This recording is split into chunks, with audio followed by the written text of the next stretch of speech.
حضور علیہ الصلوۃ والسلام نے ارشاد فرمایا جو شخص لوگوں کا شکر گزار نہیں ہوتا، ان کا شکریہ ادا نہیں کرتا، تو وہ اللہ کا بھی شکر گزار نہیں بنتا۔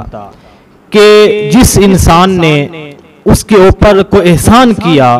کہ مشکل وقت کے اندر کوئی انسان اس کے کام آیا، کسی مصیبت کے اندر تھا تو اس انسان نے اس کی مدد کی، اس کے ساتھ تعاون کیا، اس کی ہیلپ کی، مشکل وقت میں وہ اس کا سہارا بنا، تو مگر اس انسان نے اس کا شکریہ ادا نہیں کیا، وہ اس کا شکر گزار نہیں بنا،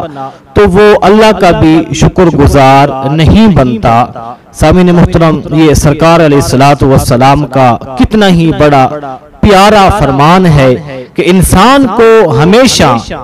اپنے دوسرے بھائیوں کا، احسان کرنے والوں کا، مدد کرنے والوں کا، کوئی بھی ہو، کسی معاملے میں بھی ہو، کسی حوالے سے بھی ہو، کسی کام اگر کوئی آپ کے آئے تو اس کا شکریہ ضرور ادا کرے۔ تو ہمیں چاہیے اپنے ان احسان مندوں کا جو ہے شکر ادا کرنا چاہیے۔ دعا ہے کہ اللہ تبارک و تعالی ہم سب کو عمل کی توفیق عطا فرمائے۔